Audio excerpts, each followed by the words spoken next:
حميد مجيد بشرك حب محمد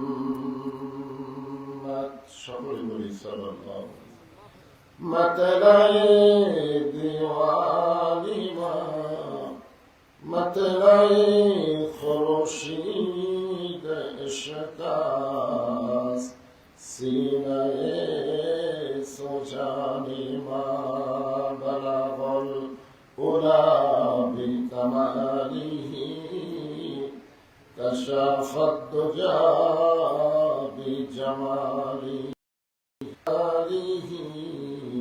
صلوا عليه وآله اللهم آمين জান্নাতের বাগান থেকে জান্নাতি মানুষদেরকে নিয়ে আমি গুনাহগার তোমার রহমতের দরজায় দুখানা হাত তুলেছি আল্লাহ। হাসরের ময়দানে জব্বার আর কাহার নামে রূপ নিয়ে তুমি যখন বিচার শুরু করবে তোমার সামনে দাঁড়ায়া শান্তে থাকবে। এমন কঠিন অবস্থা হাসরে হবে, সেদিন সমস্ত আল্লাহ আমার কি হবে, আমার কি হবে। একমাত্র দরদি নবী শাফাতের কান্ডারি ইয়া রব্বে হাবলি উম্মতি বলে সেজদায় পড়ে যাবে। সেই কঠিন মুসিবতের সময় আজকের এই মাহফিলকে ওসিলা করে আমাদের সবাইকে রাসূলের উম্মতের কাতারে আল্লাহ কবুল করে নিও। সুবহান রাব্বিকা রাব্বিল ইজ্জাতি আম্মা ইয়াসিফুন ওয়া সালামুন আলাল মুরসালিন والحمد لله رب العالمين لا إله إلا الله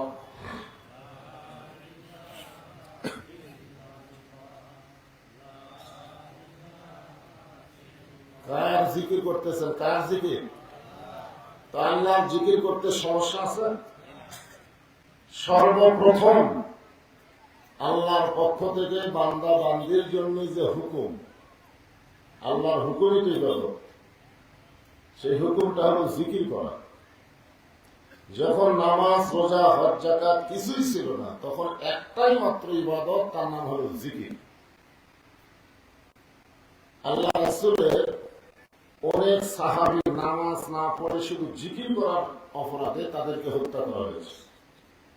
শুধুমাত্র কলেমার জিকির করার কারণে তাদেরকে হত্যা করা হয়েছে। তার মধ্যে একজন হল মেয়ে মানুষ সুমাইয়া, পুরুষ মানুষ ইয়াসার।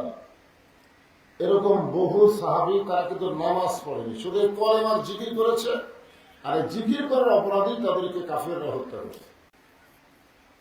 আল্লাহ কোরআনের কোন জায়গায় বলে নাই যে আমার নামাজ পড়ে আমি তার নামাজ পড়ি, কোন জায়গায় বলে নাই যে আমার রোজা করে আমি আল্লাহ তার রোজা করি। কিন্তু আল্লাহ কোরআনে বলেছেন যে আমার জিকির করে আমি আল্লাহ তার জিকির করি।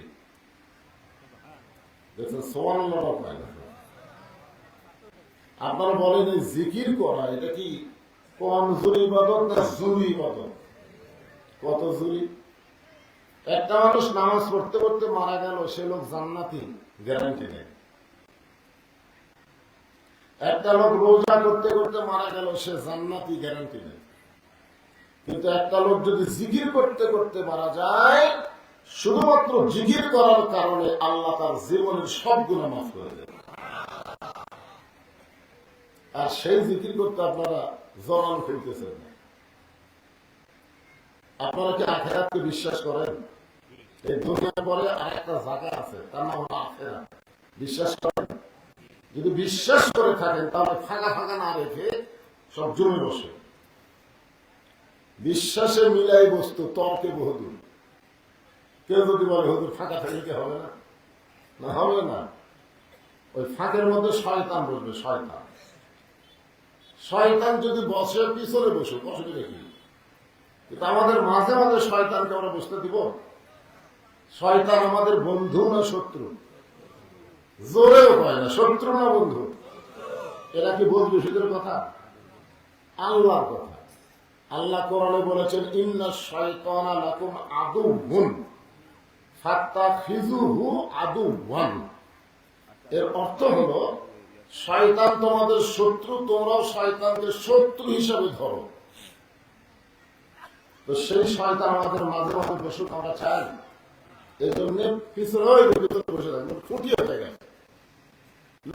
ভাবতেছে একটা খুঁটা পুতলে ওইটা না তোলা পর্যন্ত তো লড়ে না। আপনাদেরকে খুঁটা হয়ে বসে গেছেন। সামনে আসেন, সামনে আসেন, আর জবান করে আল্লাহর জিকির করেন লা ইলাহা ইল্লাল্লাহ লা ইলাহা ইল্লাল্লাহ লা ইলাহা। চাঁদ শুরু যার গ্রহ তারা আল্লাহ নামের পাগল পারা। চাঁদ শুরু যার গ্রহ তারা আল্লাহ নামের পাগল পারা। আমার আল্লাহ নামের এতই দয়া,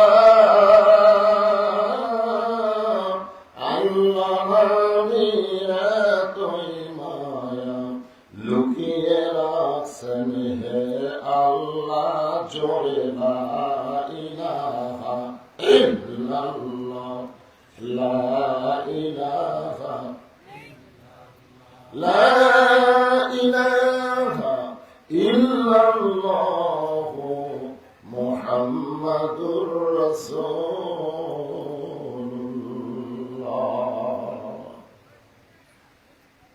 যখনই মোহাম্মদ রাসূলুল্লাহ উচ্চারণ করলাম কি বলা লাগবে? মনে মনে না জোরে জোরে?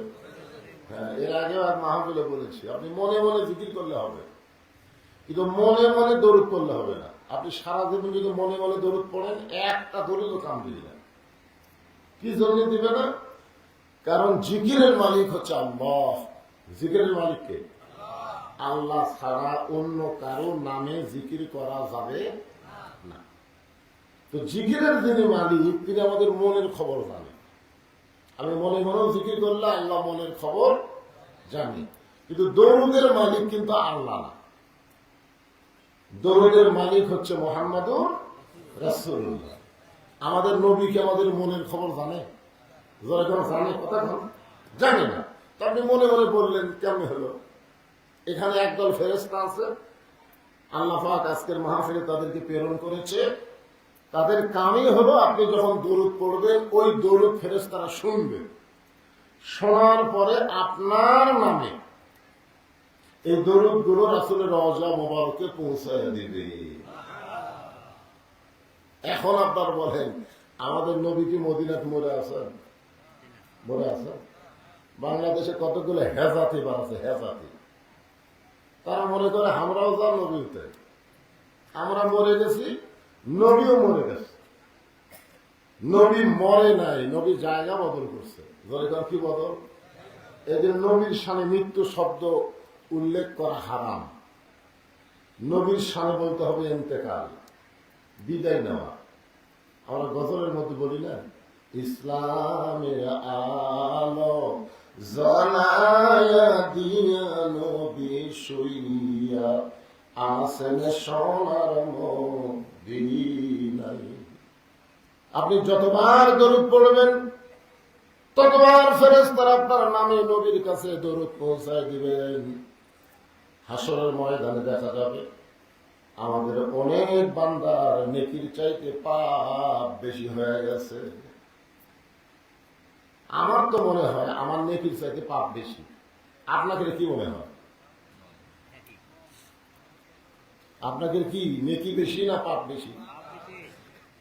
তো নেকির চাইতে পাপ যদি বেশি হয় আপনারা বলেন তো ঠিকানা কোথায়? হায় হায়, একেবারে নির্ভেজাল কথা। নেকির চাইতে যদি সামান্য পাপ বেশি হয় সে জাহান্নামী। এই হিসাবে আমরা সবাই কি কথা পাই না? আর জাহান্নামী বলতে শরম লাগতেছে। বর্তমানে বাংলাদেশে যেই পরিবেশ চলতেছে, এই পরিবেশে নেকি কামাই করলেও নেকি জমা হচ্ছে না। যেরকম আমরা অনেক টাকা পয়সা কামাই করি কিন্তু জমা হচ্ছে না, সব জিনিসের দাম বেশি। ধরে কথা ঠিক না? তো বর্তমানে বাংলাদেশে যে পরিবেশ চলতেছে, এই পরিবেশে নেকি কামাই হচ্ছে ঠিকই, কিন্তু থাকতেছে না। এই জন্য দেখা যাবে নেকির চাইতে পাপ বেশি। জাহান্নামের ফেরেশতারা ধাক্কায় ধাক্কায় জাহান্নামের দিকে যখন নিয়ে যাবেন, ওই সময় কেবলমাত্র আমাদের নবী আমাদের সামনে দাঁড়িয়ে যাবে। কি ভাষা সম্পর্কে আল্লাহ কোরআনে বলেছেন, ইয়া আইয়ুহান নাসু তাকু রাব্বাকুম ওয়াখশাউ ইয়াওমান লা ইয়াজজি ওয়ালিদুন আন ওয়ালাদিহি ওয়ালা মাওলুদুন হুয়া জাযিন আন ওয়ালিদিহি শাইয়া। মানুষ, তোমরা সেই দিনকে ভয় করো যেদিন পিতা পুত্রকে চিনবে না, মা তার সন্তানের পরিচয় দেবে না। এমন একটা কঠিন মুহূর্তে একজন মাত্র মানুষ আমাদের আপন হয়ে আমাদের সামনে দাঁড়িয়ে যাবেন, তিনি হলেন আমাদেরই নবী। সুবহানাল্লাহ। নবী যখন আমাদের সামনে দাঁড়িয়ে যাবেন, ফেরেশতাদের আর ক্ষমতা হবে না যে আমাদেরকে ধাক্কায় জাহান্নামে নিয়ে যাওয়া। ফেরেশতারা বলবেন, আপনি কে গো? আজকের এই কঠিন দিনে এই গুনাহগার বান্দার সামনে দাঁড়ালেন। আপনি সামনে দাঁড়ায় কোনো লাভ নাই। আল্লাহ হুকুম করেছে তাদেরকে জাহান্নাম দেওয়াতে। আল্লাহ রাসূল বলবেন, আমি এমন একজন দরদি নবী যার সম্পর্কে আল্লাহ বলেছেন, ওয়ামা আরসালনাকা ইল্লা রাহমাতাল লিল আলামিন। আল্লাহ হচ্ছে রব্বিল আলামিন, আর নবী হচ্ছে রহমাতুল লিল। আল্লাহ তো রাগ বেশি, আল্লাহ জাহান্নাম দিয়েছে, কিন্তু আমার যে দয়া, আমার সামনে দিয়ে আমার গুনাহগার উম্মতকে জাহান্নামে নিয়ে যাবে, আমি রাসূল যাবার দিব না। দেখি তোমরা ফেরেশতারা কেমন করে নিয়ে যাও। তারপর বলেন তো, ফেরেশতারা কি আমাদের নবীকে ঠেলা দিয়ে আমাদেরকে জাহান্নামে নিয়ে যেতে পারবে? পারবে না। আল্লাহ একজন ফেরেশতাকে পাঠিয়ে দেবেন যার নাম হলো জিবরাইল। এই জিবরাইল, যাও আমার নবীকে সালাম দিয়া জানাও, নেকির চাইতে পাপ বেশি হওয়ার কারণে আমি আল্লাহ জাহান্নাম দিয়েছি, সামনে দাঁড়ায় কোনো লাভ নাই। ফেরেশতা জিবরাইল এসে হাসরের ময়দানে নবীকে সালাম দিবেন, আসসালামু আলাইকা ইয়া রাসূলুল্লাহ। নবী সালামের উত্তর দিবেন না। ফেরেশতা জিবরাইল আবার সালাম দিবেন, নবী সালামের উত্তর দিবেন না।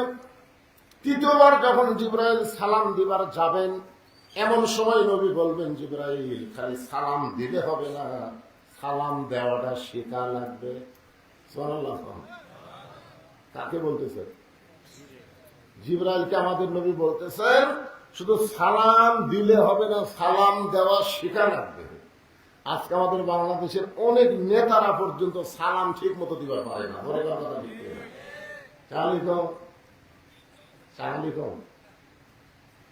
সালাম দিবার গেলে শুদ্ধ করে সালাম দেওয়া লাগবে, কারণ সালামের চাইতে বড় দোয়া পৃথিবীতে আর একটাও নেই।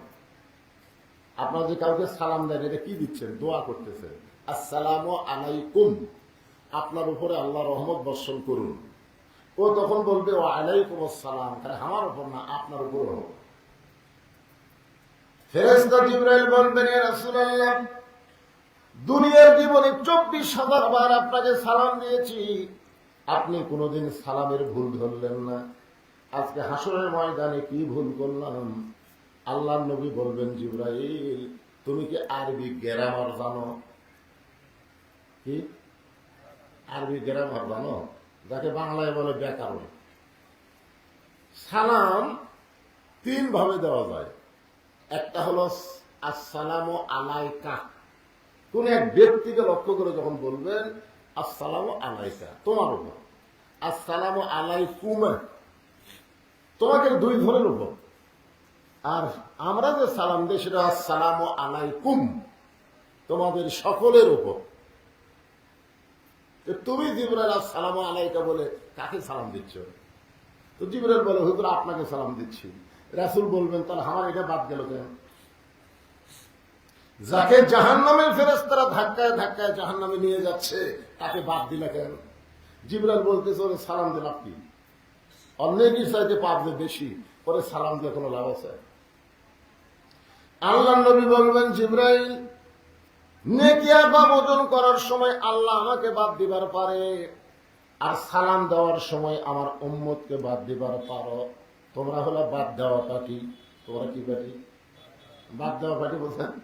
নেকি আর পাপ ওজন করার সময় আল্লাহ আমি নবীকে বাদ দিবার পারে, আর তুমি জিবরাইল সালাম দেওয়ার সময় আমার গুনাহগার উম্মতকে বাদ দিবার পারো। তোমরা হলো বাদ দেওয়ার পার্টি, আমি নবী বাদ দেওয়ার পার্টি না। ধরে কেন? সুবহানাল্লাহ। ফেরেশতা জিবরাইল চমকে উঠবে, কি আল্লাহ বাদ দিল, হামও বাদ দিলেন। জিবরাইল বলে, ইয়া রাসূলুল্লাহ আপনি কি বলতে চান? আল্লাহর নবী বলবেন, আল্লাহ হলেন হাকিম, আমার উম্মত হলো আসামি, আর আমি নবী হলাম উকিল। হাকিম বিচার করবো আসামির, আর আমি উকিল সেখানে থাকলাম না। এই বিচার আল্লাহ করতে পারে, কিন্তু আমি মানি না রে। হায় হায়, এটা বাংলাদেশের হাইকোর্ট সুপ্রিম কোর্টের বিচার। আলাইসাল্লাহু বিআহকামিল হাকিমিন, যার উপরে কোনো বিচার নাই সেই জায়গায় নবী বলতেছে এই বিচার আমি মানি না। সঙ্গে সঙ্গে আল্লাহ বলবেন, জিবরাইল আমার নবী যদি এই বিচার না মানে তাহলে নবীকে আপিল করার সুযোগ দিয়ে দিলাম। সুবহানাল্লাহ বলে কর। আমাদের নবী তখন আমাদেরকে ধরে আবার মিজানের কাছে নিয়ে যাবে। নেকি আর পাপ ওজন করার পরে দেখা যাবে নেকির চাইতে পাপ বেশি। আল্লাহ বলবেন, দেখেন তো কি হলো, নেকির চাইতে পাপ বেশি তো হলো, এখন আপনি আপিল করে লাভটা কি? সঙ্গে সঙ্গে নবী আমার, ওই যে আমরা দরুদ শরীফ পড়লাম, যে দরুদ গুলো মদিনায় জমা হচ্ছে, ওই দরুদ গুলো নবী আমার নেকির পাল্লায় দিয়ে বলবেন যে এই দরুদের নেকি আপনার কাছেও নেই, আমার উম্মতের আমল নামাও নেই, সব জমা আছে মদিনায়। এটা দিয়ে আমি কি করবো? এই যে আপনারা দরুদ করলেন, এই দরুদের নেকি মিজানে দেওয়ার সঙ্গে সঙ্গে মিজানের পাল্লার ওজন বেশি হবে। আল্লাহ রাসূল বলেছেন, যত বড়ই পাপী হোক আমার নামে যারা দরুদ করে এরা অবশ্যই আমার ভক্ত, আমার মহব্বতের মানুষ। জোরে জোরে সুবহানাল্লাহ। সেই নবীর প্রতি দরুদ পড়তে আমাদের আপত্তি আছে? যখন নবীর নাম শুনবো অলসতা না করে জবান খুলে জোরে সরে বলবো সাল্লাল্লাহু আলাইহি ওয়াসাল্লাম। সারা দাখিল মাদ্রাসার উদ্যোগে আজকের এই তাফসীরুল কোরআন মাহফিলে আল্লাহ তাআলা যে একটি সম্মানিত সভাপতির আসনে কবুল করেছেন, জনাব মোহাম্মদ তৈয়বুর রহমান। অন্য হয় নাই? আচ্ছা, আজকের এই মাহফিলের সম্মানিত প্রধান অতিথি, আপনাদেরই অত্যন্ত মহব্বতের মানুষ। নিয়ামতপুর আসার পর থেকে আমারও মহব্বত, যে মাহফিলে যাই দেখা অন্তত পাই। জনাব আলহাজ মোহাম্মদ ওবায়দুল হক, ইউনিয়ন পরিষদের বর্তমান চেয়ারম্যান, এই মাদ্রাসারও সভাপতি। আজকের এই মাহফিলের সম্মানিত প্রধান অতিথিকে অন্তরের অন্তঃস্থল থেকে আমি শুভেচ্ছা জ্ঞাপন করছি। আজকের এই মাহফিলের সম্মানিত বিশেষ অতিথিবৃন্দ, সম্মানিত সুধীজন, সম্মানিত ওলামায়ে কেরাম, মাগরিবের নামাজের পর থেকে এত রাত পর্যন্ত যারা আলোচনা করে আপনাদেরকে শোনালেন, আজকের মাহফিলের বক্তা আলেম সহ এই মুহূর্তে আমার সামনে যারা বসে আছেন, যিনাদেরকে আল্লাহ দয়া করে, রহম করে, মেহেরবানি করে আজকের এই জান্নাতের বাগানে কবুল করেছেন, খুশি না বেজার? আপনারা হয়তো মনে করতেছেন আমরা আসছি না, আপনারা আসেন নাই, আল্লাহ পাক আপনাদের নিয়ে আইছে। অনেক মানুষের ইচ্ছা থাকা সত্ত্বেও হয় না, শরীর খারাপ হয়, মন টানে না, কিন্তু আপনারা শত ব্যস্ততার পরেও আজকের এই জান্নাতের বাগানে উপস্থিত হওয়ার কারণ হলো স্বয়ং আল্লাহ। যেরকম স্বয়ংকে, এটা কোরআনের কথা। আল্লাহ এই কোরআন শরীফে বলেছেন, মা সাবাকা মিন হাসানাতিন ফামিনাল্লাহ। বান্দা বান্দির দ্বারা যখন কোনো ভালো কাজ হয়, এই ভালো কাজ বান্দা বান্দি করে না, বরং আল্লাহ করায়। আপনারা বলেন তো আজকের এই মাহফিলে বসাটা ভালো কাজ না খারাপ কাজ? সবাই জোরে বললেন না, ভালো কাজ না খারাপ কাজ? আপনি বিশ্বাসই করতে পারতেছেন না যে আপনি যে জায়গায় বসেছেন এটা বেহেশতের বাগান। আর বেহেশতের বাগানে কেবলমাত্র বেহেশতি মানুষ ছাড়া জাহান্নামী মানুষকে আল্লাহ কবুল করে না। এই হিসাবে আমরা সকলে জান্নাতি। আমার সামনে জান্নাতি মানুষদেরকে আমি অন্তরের অন্তঃস্থল থেকে শুভেচ্ছা জ্ঞাপন করছি। সম্মানিত মা বোনেরা, পর্দার অন্তরে বসে বসে যারা আলোচনা শুনতেছেন, তাদেরকেও শ্রদ্ধা জ্ঞাপন করে নিয়ামতপুরের বহু জায়গায় আইসি, কিন্তু সারা মাদ্রাসা আজকে প্রথম। আমি জিজ্ঞাসা করতেছি, আপনারা সকলে কেমন আছেন? যে আল্লাহ দয়া করে রহম করে শারীরিক সুস্থতা দান করে আজকের এই জান্নাতের বাগানে কিছুটা সময়ের জন্য কবুল করলেন, আমরা সে আল্লাহর উপর খুশি না বেজার?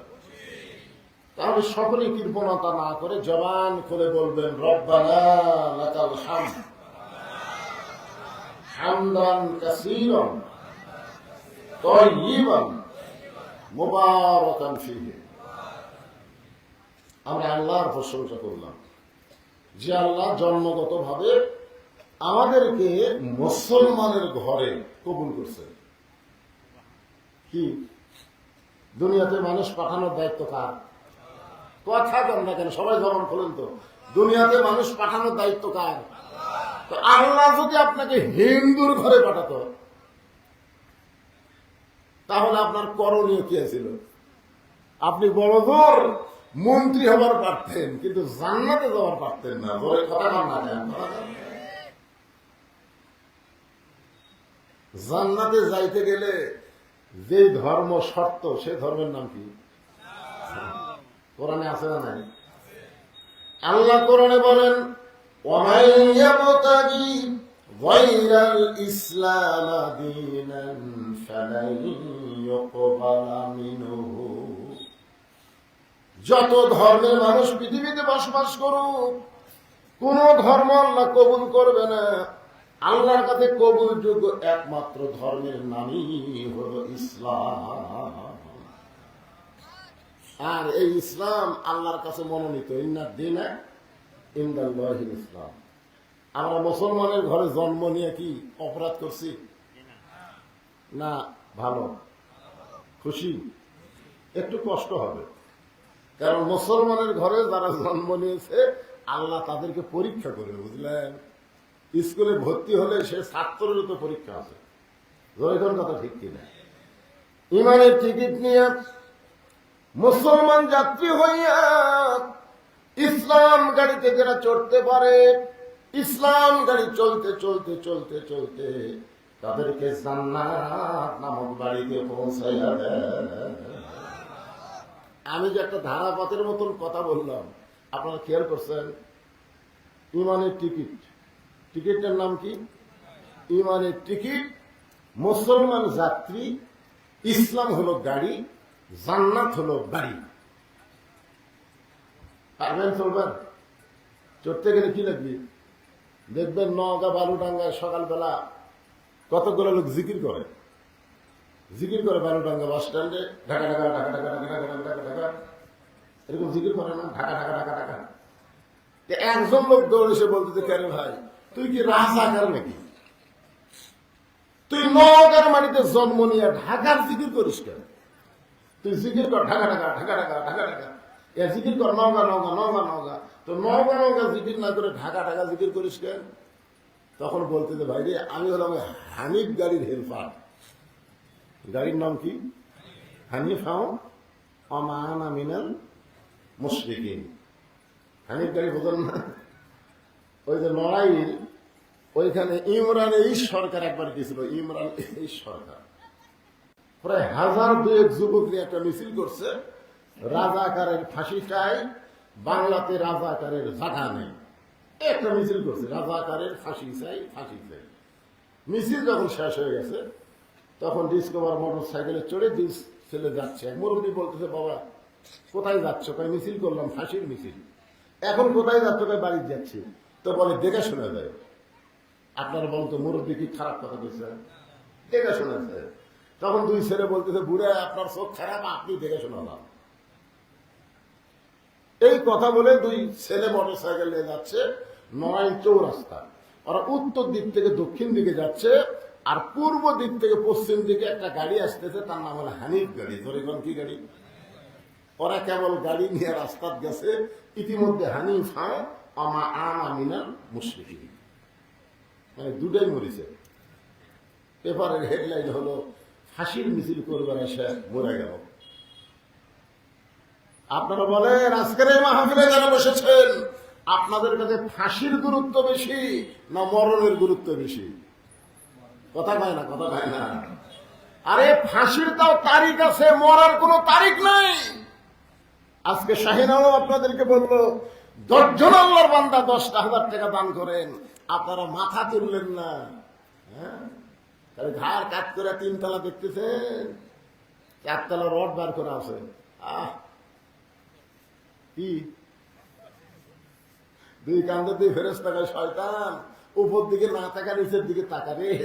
তোর বিল্ডিং এ ওঠার আগে হয়তো কবরত যাওয়া লাগতে পারে। কথা না, আমি আমার জীবনে কোনোদিন এরকম মাহফিল দেখিনি যে বক্তা ঠিক আছে না, আপনারা কথাই বলেন। আজকে আমার এই 39 বছর জীবনের প্রথম মাহফিল। নাম দিয়েছে সাড়া। সাড়া মানে কি? পরে কম, আগে কম না। ভাই বসে আছে, সাড়ার একটা মারাত্মক অর্থ আছে।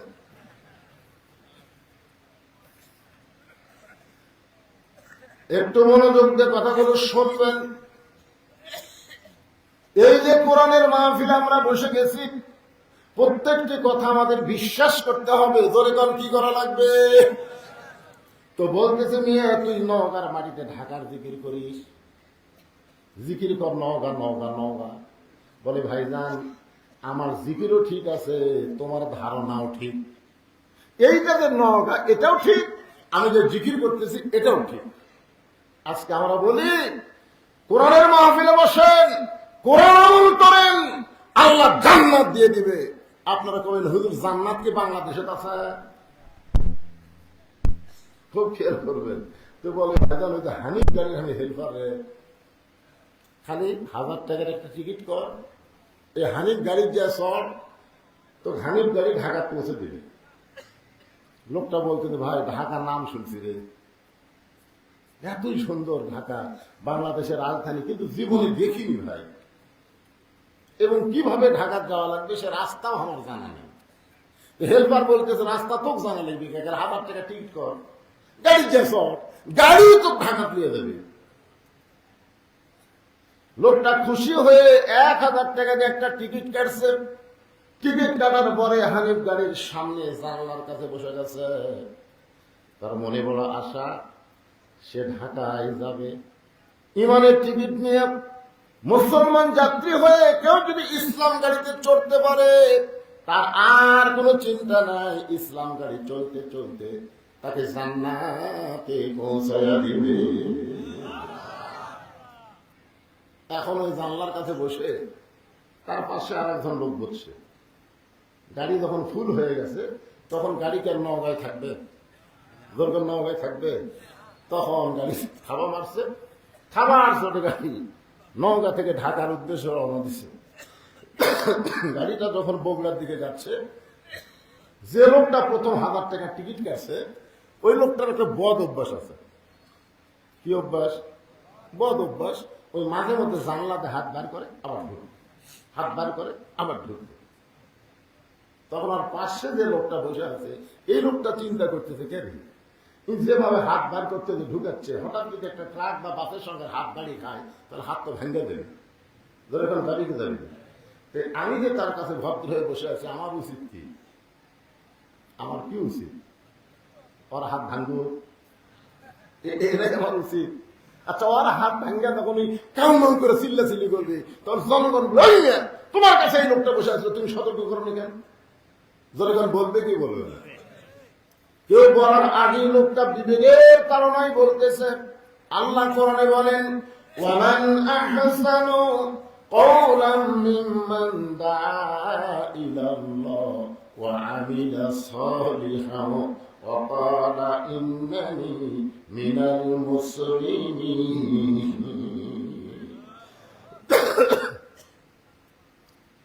আপনি নামাজ পড়তেছেন, আপনার ঘরের পাশে আপনার জোয়ান তাগড়া ছেলে ঘুম পাড়তেছে, আপনি ফজর নামাজ পড়লেন, অথচ আপনার ছেলে ঘুম পাড়তেছে, আপনার কিছু করার দরকার আছে না নাই? আছে? ওই লোকটা হাত বার করতেছে, ঢুকাচ্ছে, আপনার কিছু করার দরকার আছে না নাই? জনগণ আছে না নাই? কি করবে?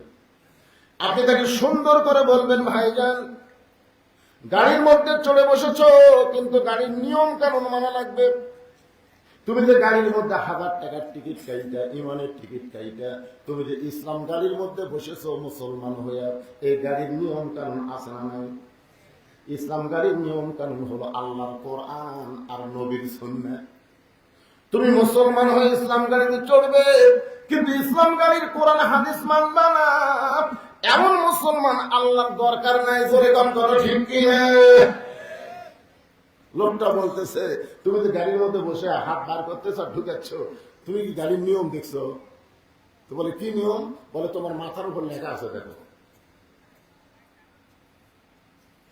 হাত বাহিরে রাখবেন না, মাথা বাহিরে রাখবেন না, নিজের জিনিস নিজের সদতে রাখবেন, অন্যের জিনিস নিবেন না, এরকম কিছু নিয়ম আছে না নাই? জোরে করে আছেন না? তা আপনি কি দেখতেছেন? হাত বাইরে রাখা যাবে না ভাই, আপনি যে হাত বার করতেছেন, ঢুকাচ্ছেন, গাড়ির নিয়ম আপনি মানবেন না। তখন ওই বলতেছে, ভাই ওগুলো সব আমি জানি রে, কিন্তু জানি ঠিকই মানি না। জোরে কোন জানি ঠিকই মানার দল করি না। যারা মানবার বলে তাদেরকে রাজাকার জঙ্গি বলি, জানি ঠিকই মানি না। সবাই বলেন জানি ঠিকই মানি না। আপনার বলেন তো যে আল্লাহ আপনাদেরকে রাজ্জাক, ওমা মিন দাব্বাতিন ফিল আরদি ইল্লা আলাল্লাহি রিজকুহা, পৃথিবীতে এমন কোন বিচরণশীল প্রাণী নাই যার রিজিকের ব্যবস্থা আল্লাহ করে নাই। সে আল্লাহ বলেছেন, অমিম্মা রাযাকনাহুম ইউনফিকুন, আমি যে আল্লাহ তোমাদেরকে রিজিক দিলাম, সেই রিজিক থেকে তোমরা আমার রাস্তায় খরচ করো। আপনি রিজিক পাইলেন, নিজে খাইলেন, কিন্তু আল্লাহ রাস্তায় খরচ করলেন না। তার মানে আপনি জানেন ঠিকই মানেন না। জানেন ঠিকই, লোকটা চিন্তা করতেছে, জানে ঠিকই মানে না, ওর দাওয়াত দেখি হবি, হাতটা ভাঙবু, হাত ভাঙলি বুঝবি ওই লেখার কত দাম। ওই মাঝে মধ্যে হাত বার করে আবার ঢুকে, মাঝ ধরে আবার ঢুকে। ওই গাড়িতে একটা কন্ট্রাক্টর আছে না নাই? এখন কন্ট্রাক্টর আছে না নাই? ইসলাম গাড়ির কন্ট্রাক্টর হলো আল্লাহর নবী। ইসলাম গাড়ির কন্ট্রাক্টর হলো নবী। যখন চলে গেছে, আল উলামাউ ওয়ারাসাতুল আম্বিয়া, নবী যখন নাই, ইসলাম গাড়ির কন্ট্রাক্টরের দায়িত্ব হলো আলেম ওলামা। তো হানিফ গাড়ির কন্ট্রাক্টর আছে না নাই? জোরে করে আছে না নাই?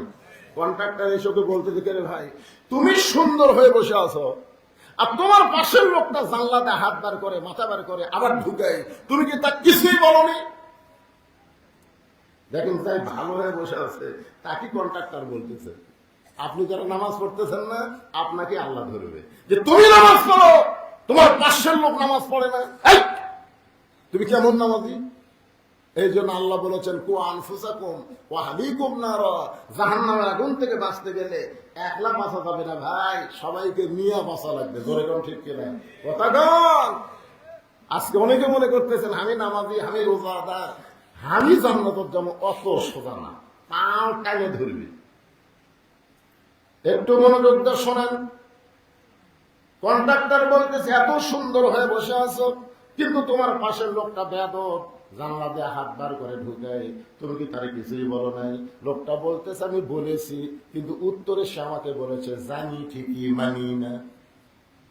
আমি বলেছি, কিন্তু লোকটা উত্তরে কি বলতেছে? কথা পায় না। ওয়াজ বোঝা লাগবে না, জানি ঠিকই মানি না, জানি না। নামাজ না পড়লে কি হবে কে জানে না, কে জানে না। সুদ খেলে কি হয় কে জানে না। কম যে সুদের 1 টাকা খায়, নিজের মায়ের সঙ্গে 42 বার জিনা করার গুনাহ হয়, এটা কোন কোন লোক জানে না? কোন আপনার শতকরা এই যে আপনারা ইরির ধানাবাদ করতেছেন, আপনাকে কত মন ধান পাইলে কতটুকু ওষুধ দেওয়া লাগবে এটা আপনারা জানেন না। জানার পরে যদি না দেন, আপনি জাহান্নামের আগুন ভক্ষণ করতেছেন। আপনার পদে পদে বিপদ হবে, পদে পদে বিপদ। দেখবেন মেয়েটা একটা ভ্যানালার সাথে বার হয়ে গেছে, ছেলে সারা হিরোইন খায়, ওই রাত্রে ঘুমাই, ঘুম ধরে না, ঘুমের ট্যাবলেট খায়, খারাপ স্বপ্ন থেকে। এই জন্য সবাই একটা আমার সাথে হুঁকারি দেন, আপনাকে এই বছর এই সিজনে এলাকার শেষ হওয়া, আর হয়তো আপনাদের সামনে ওয়াজ করার সময় আমার নাও হতে পারে, অত লম্বা হায়াত হয়তো নাও থাকতে পারে। কথা কারণ ঠিকই না, সেজন্য একটু হুঁহা করা লাগবে না। লোকটা উত্তরে বলেছে, জানি ঠিকই মানি না, মানার দল করি না। এই বাংলাদেশে যারা মানার কথা বলে তাদেরকে 2 চোখে দেখতে পারি না। কন্ট্রাক্টর বলতেছে, যেভাবে দাওয়াত দেওয়ার কথা তুমি সেইভাবে দিতে পারো নাই। দাওয়াত দেওয়ার একটা সিস্টেম আছে, আল্লাহ কোরআনে বলেন, উদউ ইলা সাবিলি রাব্বিকা বিল হিকমাহ। সুবহানাল্লাহ। কেবা মুরব্বি, যে মুরব্বি উঠলেন কেবারে সামনে থেকে, না না, এই ঘন ঘন যাকে পেশাব লাগে তারকে ওয়াজ শোনা কি ফরজ? এদের সামনে জায়গার থেকে উঠে গেল, কেমন লাগে? এই জায়গাটা পুরো করে দেন তো বাদাম। এখন তো ওয়াজ শুনতে শুনতে বাদাম খাওয়া হয় না, বুঝলেন? ওয়াজ একটা ইবাদত। কি বাদাম খাওয়া শুরু করছে রে? হ্যাঁ, শোনেন, একটু মনোযোগ দিয়ে শোনেন। এখন ডাইরেক্ট বললে প্রতিদিনই কয় তুই নামাজ, নামাজত যাই, নামাজত যাই, তুই নামাজ পড়াও আমি না পড়েও তাই। এরকম 2-1 লোক আছে না নাই? ভাই নামাজত যাই, তুই নামাজ পড়াও আমি না পড়াও তাই রে। তুই কি মনে করছিস আমার সাথে ভালো? সব দোকানদারের কাছে যাবো, দোকানদারের কাছে বলছে, কে বানালা ভাই তুই বল তো আমার কয় টাকা বাকি, এর কয় টাকা বাকি? দোকানদার বলতেছে, 1 মাস হলে পান খায়, টাকা দেয় না, চালি দোকান তুলে দেওয়ার চাই, আবার সামনে কাতার নামাজ পড়ে, আর আমি নামাজই করি না, 10 টাকা বাকির বিষয় আমি করি না। দোকানদার বলতেছে, আমার কাছে নামাজি চাইতে বেনামাজি ভালো। আপনারা বলেন তো, নামাজি হওয়ার পরে যারা খারাপ হয় এরা কি নামাজি? আল্লাহ কয়, নামাজের জোরে ফাহেশা যাবে দূরে, পাক কোরআনে রয়েছে ঘোষণা। এখন আকাম কুকাম নামাজ রোজা একসাথে বান্ধিয়া বোঝা, জাহান্নামে দিয়াছ রওয়ানা। আজও কেন আল্লাহর নামাজ ধরতে পারলা না? হাদিস আছে বিস্তারিত, হুজুরি কলব ব্যতীত করছেন কালেও নামাজ তোর হবে না।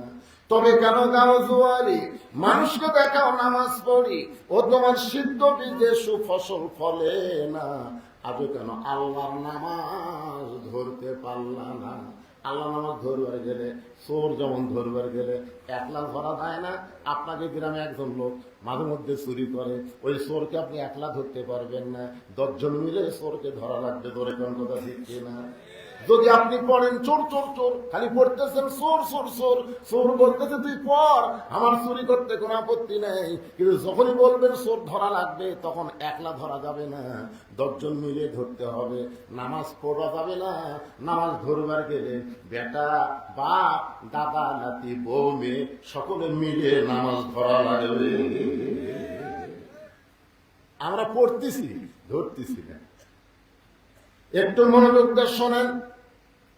কন্ট্রাক্টর বলতেছে, যেইভাবে দাওয়াত দেওয়া দরকার তুমি সেইভাবে দিবার পারো নাই, হেকমতের সঙ্গে দেওয়া লাগবে। হেকমত জোরে বলেন কি? হেকমত, হেকমত কি? প্রতিদিন কয় চলো নামাজ যাই, কিন্তু নামাজ পড়াও দেখো না পড়াও তাই। ওই একদিন চিন্তা করতেছে, হেকমত কি করা যায়? আপনাকে এলাকায় সবচেয়ে বড় বাজারের নাম কি? নিয়ামতপুর বাজার। নিয়ামতপুর বাজারে ওকে 4টার সময় ধরছে। সব ভাই আসর হলো 5টার সময়, তুই ধরলি আমার 4টার সময়। তার মানে ওর ধারণা ওই যতবার ধরে নামাজের জন্য ধরে। ওও জানে আসর কয়টায়, যাই নামাজ পড়ে না তাই কিন্তু জানে আসর দায়িত্ব সঙ্গে জানে। আসর হলো 5টায়, আপনি 4টায় আমার হাত ধরলি, তার মানে বলে ভাই তোমাকে সারা জীবন নামাজের দাওয়াত দিছি, আর জীবনেও দেবো না। আজকে তোমার হাত ধরছি, তোমার চা খেলাম। এখন আপনারা বলেন তো, নামাজের কথা বললে লোকটা যেরকম গরম হয়, চা খাওয়ার কথা বললে সেরকম গরম হবে না? না, খাওয়ার কথা তো। তখন বলতেছে, তুই তো এক নামাজের দাওয়াত ছাড়া অন্য দাওয়াত দিস না রে, আজকে আবার খাওয়ার দাওয়াত দিচ্ছি, চ যায়। রাষ্ট্রে যায় বলতে যে ভাই নিমকি আছে, জিলাপি আছে, সন্দেশ আছে, পিঁয়াজি আছে। এত কেন খা রে ভাই, আমি নিয়ত করছি আজকে তোকে 50 টাকা খাওয়াবো, 50 টাকা। 40 টাকা যেই মাত্র খাওয়া হয়েছে, এমন সময় আসরের নামাজের আজান দিছে। 40 টাকা খাওয়া শেষ হতে আসরের আজান দিয়েছে। লোকটা বলতেছে, ভাই নিয়ত করেছিলাম 50 টাকা খাওয়াবো, কিন্তু এই শালা মুয়াজ্জিনের কাম কি, কাম নাই তো, এখানে আজান দাও। আমি নিয়ত করছি 50 টাকা খিলাবো, আর 40 খিলাতে আজান দিল। ভাই রে, মাত্র 10টা মিনিট খালি তুই এটি বসে থাক, আমি নামাজ পড়ে আবার আসতেছি। আমি নিয়ত করছি তো 50 টাকা খিলাবো, ভাই 40 খিলালে আমার মন ভরতেছে না, আর 10 টাকা খিলাম, খালি 10টা মিনিট বসে থাক, নামাজ পড়ে আসতেছি। এই বলে নামাজি যখন মসজিদ দিকে যায়, বেনামাজি খপ করে হাত ধরছে। হাত ধরে বলতেছে, কে ভাই আমার বলবি না? তখন বলতেছে, এর আগে বহুদিন কষি ভাই, তুই আমার বলছিস তুই নামাজ পড়া আমি না পড়ে তাই আমি আর বলবো না। আরে পাগলা, এতদিন খালি খালি নামাজের কথা বলছিস, আর 40 টাকা খিলেছিস, তাহলে করে দে। তুই কি মনে করছিস আমার বিবেক কুত্তে উঠিস? আরে যতবারই খারাপ হয়, যে ভাই আমাকে 40 টাকা খাওয়ার পরে আর তাই একলাই নামাজ হচ্ছে, খালি করে দেখ, খালি করে দেখ, আমি রেডি হয়ে গেছি। নামাজি মনে মনে কয়, আল্লাহ ডাইরেক্ট কাম হয়নি, এবার হেকমতের সাথে কাম হচ্ছে। বলতে তো ভাই যান, তাহলে চলো যায় মসজিদের কাছে নিয়ে এসে বলতে যে পৃথিবীর শ্রেষ্ঠ জায়গা হলো আল্লাহর ঘর, আর পৃথিবীর খারাপ জায়গা হলো হাট বাজার। আপনারা সত্যি করে বলেন তো, হাট বাজারের মধ্যে আপনাদের মন বেশি টিকে না মসজিদের মধ্যে? ভাই সত্যি করে বলা লাগবে। ইমাম গাজ্জালি বলেছেন, যেই মন হাট বাজারে আনন্দ পায়, ওই মনের মধ্যে ক্যান্সার ধরছে, ক্যান্সার। ওই যে মমতাজ একটা গান গেছে, মমতাজ, বেগম মমতাজের নাম শোনেননি আপনারা? এই মমতাজের সব গান কিন্তু খারাপ নয়, আর কতগুলো গান হওয়া খুব ভালো লাগে। তার মধ্যে একটা গান হলো, মনে যদি পছন্দ হয় গন্ধ ফিরে পাওয়া যায়, চোখে তারে যায় না দেখা, মরম দিবা কোন জায়গায়। যে মনটা হাট বাজার আনন্দ পায়, মসজিদের মধ্যে ছটফটায়, ওই মনওয়ালা দেহ কোনদিন জান্নাতে যাবার পারবে? কারণ পৃথিবীর শ্রেষ্ঠ জায়গা হলো আল্লাহর ঘর, আর পৃথিবীর খারাপ জায়গা হলো হাট বাজার। আজকে হাট বাজারের মধ্যে আমরা শান্তি পাই, মসজিদের মধ্যে গেলে আমরা ছটফটাই। লোকটা বলতে তো ভাই যান, এটা হলো আল্লাহর ঘর, এই ঘরের মধ্যে দৈনিক 5 বার আমাদেরকে হাজরা দেওয়া লাগে। জোরে বলেন কয়বার?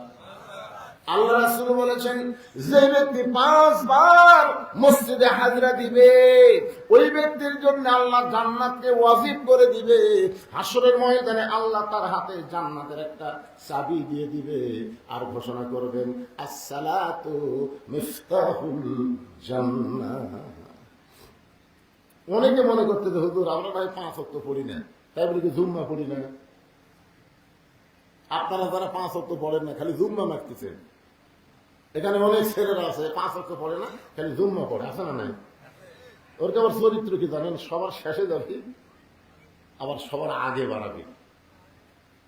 হাসরের ময়দানে আল্লাহ খুশি হয়ে বলতেছে, যারা 5 ওয়াক্ত পড়ে নাই, খালি জুম্মা পড়ছে, আমি আল্লাহ তাদেরকে জান্নাত দিয়ে দিলাম। যাও, আমি রহমানুর রহিম রে, আমার দয়া শেষ নাই রে, যা 5 ওয়াক্ত বলিস তো কি হচ্ছে, খালি জুম্মা পড়ছো, জান্নাত হচ্ছে। তখন জুম্মা পাটিরা যা খুশি হয়ে, বুঝলেন, তোরা 5 ওয়াক্ত পড়ে বসে থাক, আমাদের আল্লাহ আগে জান্নাত দিল। জুম্মা পাটি খুশি হয়ে জান্নাতের কাছে গিয়ে দেখবে জান্নাতের দরজার বিশাল একটা তালা। তো বলবে, আল্লাহ আপনি আমাকে জান্নাত দিলেন, দরজাতে তালা লাগান। আল্লাহ বলতে, চাবি তোর কাছে আছে, খুঁজে দেয়। তখন ওরা পকেট হাতে দেখবে একটা চাবি আছে, আলহামদুলিল্লাহ রে, তালা আছে, চাবিও আছে, কিন্তু চাবি আর তালার মধ্যে ঢোকে না, বুঝলেন? জুম্মাবাড়ি বলে আল্লাহ চাবি তালার মধ্যে ঢুকতেছে না। আল্লাহ বলতেছে তালার মধ্যে 5টা দাগ আছে, তোর চাবির মধ্যেও 5টা দাগ থাকা লাগবে। দেখ তো চাবির মধ্যে দাগ আছে, একটাও নেই। তো দাগে দাগে মিল না হলে চাবি ঢুকবে না, তোর তালা খুলবি।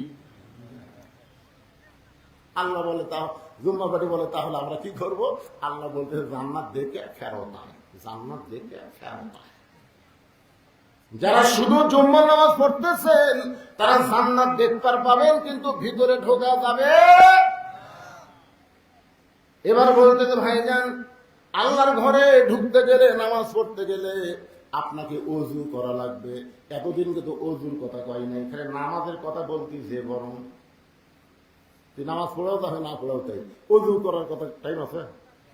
আজকে বলতেছে ভাইজান ওযু করা লাগবে। লোকটা বলতেছে তুই আমার পিছনে 40 টাকা খরচ করছিস, তুই যদি গোসল করবার কোস আমি তাও করবো। গোসল লাগবে না, ওযু করো।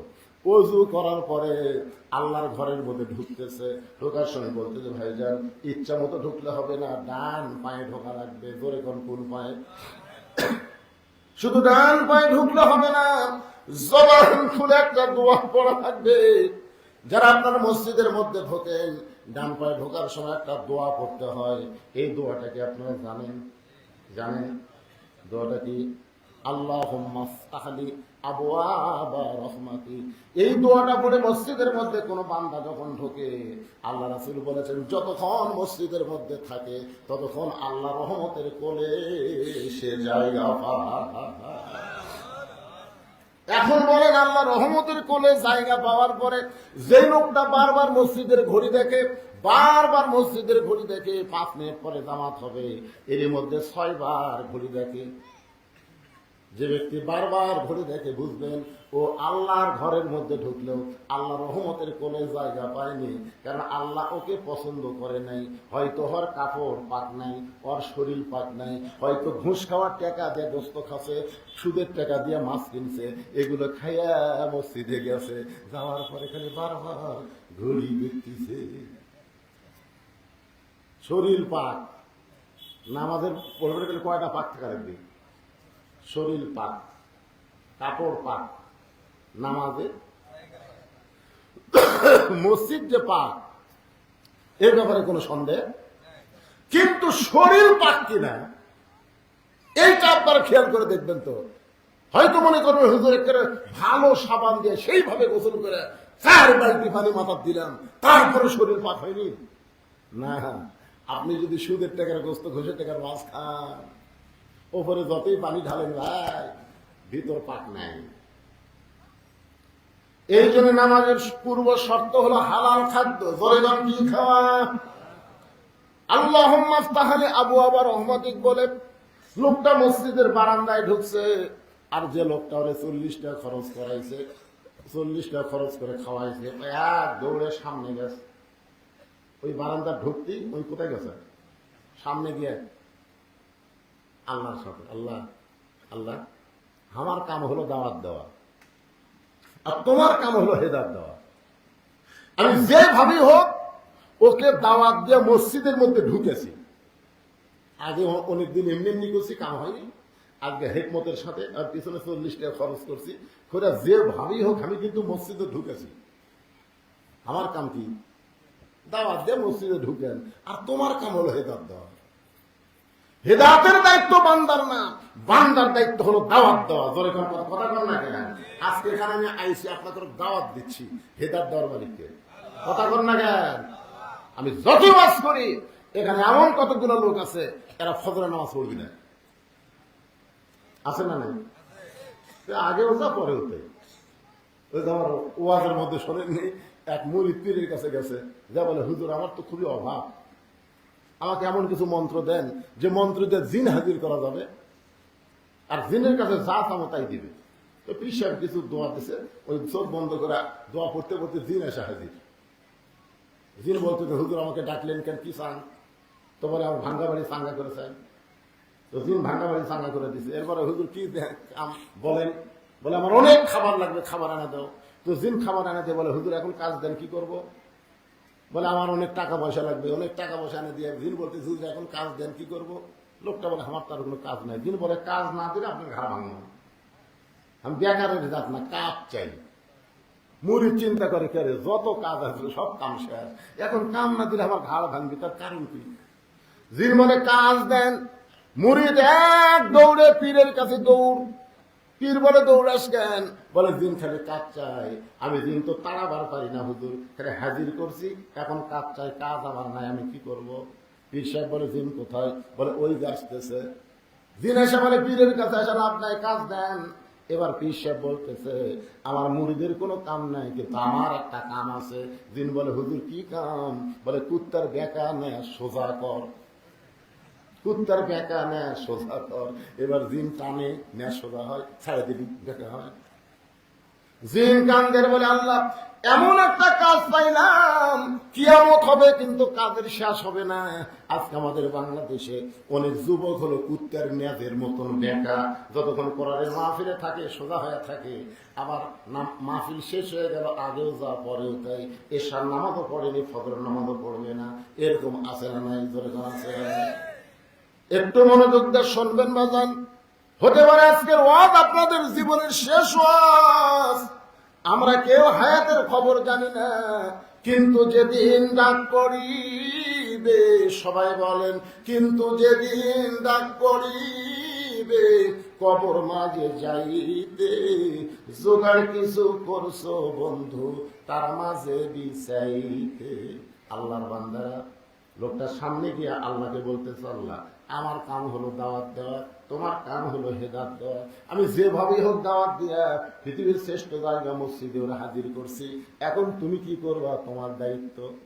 আল্লাহ বলে বান্দারে, তুই যখন তোর কাম শেষ করে আমার কাম করার কথা বললি, আমি তোর দোয়া কবুল করলাম। জোরে কাম সুবহানাল্লাহ। আসরের নামাজ, জোরে কাম কোন নামাজ? আসরের নামাজ কয় রাকাত? জোরে কম। আমি কিন্তু বলিনি আসরের ফরজ কয় রাকাত, তা কিন্তু বলিনি। এই যে 4 রাকাত অভ্যাস হয়ে গেছে বাংলাদেশে। আসরের নামাজ 8 রাকাত কে পড়ে? আসরের নামাজ তো কিন্তু 8 রাকাত, আমরা পড়ি কয় রাকাত? 4 রাকাত। আল্লাহ রাসূল এও কথা বলেছেন যে সাহাবীরা জোহরের পূর্বে যে 4 রাকাত সুন্নত, এইটা হলো ইবাদত, আর আসরের পূর্বে যে 4 রাকাত সুন্নত, এইটা হলো মহব্বত। সাহাবারা বললেন হুজুর ইবাদত আর মহব্বত এর মধ্যে তফাৎ কি? আল্লাহ রাসূল বললেন ইবাদতের বিনিময়ে মানুষ জান্নাত চায়, আর মহব্বতের বিনিময়ে মানুষ আল্লাহ চায়। ইবাদতের চাইতে মহব্বতের দাম কোটি কোটি গুণ বেশি। আল্লাহ রাসূল যে বললেন আমার সমস্ত উম্মতের নেকি যদি এক পাল্লায় দেওয়া হয়, আর আবু বকরের এক রাতের মহব্বত যদি অন্য পাল্লায় দেওয়া হয়, সমস্ত উম্মতের নেকির চাইতে আবু বকর মহব্বতের ওজন বেশি হবে। তা আসরের পূর্বে 4 রাকাত সুন্নত কি? যার অন্তরে আল্লাহর মহব্বত আছে সেই শুধু পড়তে পারবে, আর যার অন্তরে নেই পুরা সওয়াব, নেই, না পড়লে গুনাহ নেই। হাদিসে কুদসির মধ্যে বলা হয়েছে পৃথিবীর যেখানে আপনি আসরের নামাজ আদায় করেন, হেরেমের মধ্যে নামাজ পড়ার সওয়াব আল্লাহ আপনাকে দান করে দিবে, কিন্তু না পড়লে কোনো পাপ নেই। আসরের ফরজ হলো 4 রাকাত। জোরে বলেন কয় রাকাত? আসরের ফরজ 4 রাকাত। বাগান ওই যে বেনামাজি নামাজের কাছে দাঁড়ায় নামাজ শুরু করলো, নিয়ত কিভাবে বান্ধা লাগে বানলো আপনারা বলেন তো? আমরা যখন নিয়ত বান্ধি তখন কি করি? সারেন্ডার করি কার কাছে? কথা পায় না? আপনার নিয়ত বান্ধেন না এরকম? আচ্ছা, নিয়ত বান্ধার পরে আপনার পাশে একজনের মোবাইল খালি আমার ঘুম ভাঙ্গাইয়ার গেল রে মরার কুটিলে রিংটন বাজে কি হবে না? 2-1টা ব্যাস সাইজা রিংটন আছে ভাই। আমাদের মসজিদের কোনাতে একদম এরকম গানের রিংটন বাজতেছে, গানের ইংরেজি গানের রিংটন দিছে, এই গানের রিংটন বাজতেছে, আর আমার পাশে একজন হাত ব্যান্ডা করে সবাই মানে ওটি রিংটন বাজে, এটি থেকে মুখ ফুসকা বাড়ছে সালারে 3-4 বার সালারে করছে। নামাজ শেষ করার পরে বললাম কে ভাই আপনি সালারে সালারে কয়া হুজুর খেলে হাতটা বান্ধা না থাকলে ওর চাপা ফাটাতাম, তাহলে হাত বান্ধা আছে দেখে আমি লোহবার বান্ধব না। তার মানে কি রে? সারেন্ডার করলাম কার কাছে? হাত বান্ধা আসামি হয়ে গেলাম। ওই বেনামাজি নামাজের কাছে নামাজ শেষ করেছে। আসরের নামাজের সালাম ফিরানোর পরে সব মুসল্লি যখন চলে যায়, নামাজি এবার বেনামাজিকে বলতেছে, ভাইজান চলেন, নামাজ শেষ হয়ে গেছে, এখনো 10 টাকা বাকি আছে, আপনাকে একটু খাওয়ার চাই, চলেন ভাই। লোকটা খালি ফোফায় ফোফায় কান্দে। নামাজি বলতেছে, ভাইজান চলেন চা খাবো, 50 টাকার মধ্যে 40 টাকা খাওয়া হয়েছে, এখনো 10 টাকা বাকি আছে, চলেন চা খাই। লোকটা খালি পাগলের মতন কান্দে। নামাজি বলে, ভাইজান কান্দেন কেন? বলে, নামাজের মধ্যে এত শান্তি আমি আগে বুঝি নাই। পৃথিবীর সব শান্তি নামাজের ভিতরে। এই জন্য আল্লাহ বলছেন, অসজুদ ওয়াক্তারিব, অসজুদ ওয়াক্তারিব। তুমি যখন আমাকে সেজদা দিবে, তোমার সেজদা তোমাকে আমার নিকটে নিয়ে যাবে। জোরে বলেন সুবহানাল্লাহ। জিহাদের ময়দানে পিছন দিকে তীর বিদ্ধ হলো হযরত আলী। সাহাবারা গিয়ে তীর টানতেছে, বুঝলেন? ওই তীরটা গোস্তের মধ্যে এমন ভাবে আটকে গেছে, তো তীর বার হয় না। আলী খালি সেই চিৎকার দেয়। এখন বলেন, গোস্তের মধ্যে তীর গেছে, সে তীর টানা বের করতে চিৎকার দেবে না? হযরত আলী যেই চিৎকার দেয়, ওরে বাবারে বললাম রে, চিৎকার দেয়। এইটার সাহাবীদের সহ্য হয় না। নবীর কাছে গিয়ে বলতেছি, ইয়া রাসূলুল্লাহ, হযরত আলীর পিছনে একটা তীর ঢুকছে হুজুর, শলাকা এমন হয়ে ঢুকে গেছে, আমরা টাইনি তীরটা বার হয় না। রাসূল 3 মিনিট ধরে কানলেন। 3 মিনিট কিছুই কয় না, খালি কান্দে। আবু বকর বলে, হুজুর আপনি এভাবে কান্দেন? আল্লাহ রাসূল বলতেছে, আমার আলীর পিছনে তীর কে মারল? আলীর পিছনে তীরটা মারল কে? কারণ আলী হচ্ছে সেনাপতি, সবার সামনে থাকে, আর আলীর পিছনে যারা থাকে তারা হলো মুসলমান সাহাবী। আলীকে যদি কেউ মারে, সামনে দিক থেকে মারবে, পিছন দিক থেকে মারল কে? এই কথাটাই নবী 3 মিনিট চিন্তা করে কাঁদতেছে। এমন সময় আল্লাহ তাআলা কোরআনের আয়াত নাযিল করলেন, ওয়ামিনান নাসি মান ইয়াকুলু আমান্না বিল্লাহি ওয়া বিল ইয়াউমিল আখিরি ওয়া মা হুম বিমুমিনিন। আপনারা বলেন তো ভাই, বাংলাদেশে কোন হিন্দুদের হরিবাসর কোন হিন্দুরা বাধা দিছে? একটা সত্যি কথা কোন তো, কোন হিন্দুরা হরিবাসর করতেছে, হিন্দুরা সব বলতেছে না করা যাবে না, দিছে? খ্রিস্টানদের কোন অনুষ্ঠান খ্রিস্টানেরা বাধা দিছে? কিন্তু মুসলমানের কোরআনের তাফসীর অনেক মুসলমানেরা বাধা দেয়। ধরে কোন কথা ঠিক কিনা? আপনারা বলেন তো, একদল মুসলমান তাফসীর করবে, আর একদল মুসলমান বাধা দিবে, ওই শালারা কি মুসলমান? ওই শালারা কি? এই আয়াতের মধ্যেই সব কথা। রাসূল বললেন, আমার আলীকে কেউ যদি মারে, সামনে দিক থেকে মারবে, কারণ আলী থাকে সেনাপতির সামনে, আলীর পিছনে যারা থাকে সব মুসলমান নবীর সাহাবী, তারা পিছন দিক থেকে মারল কে?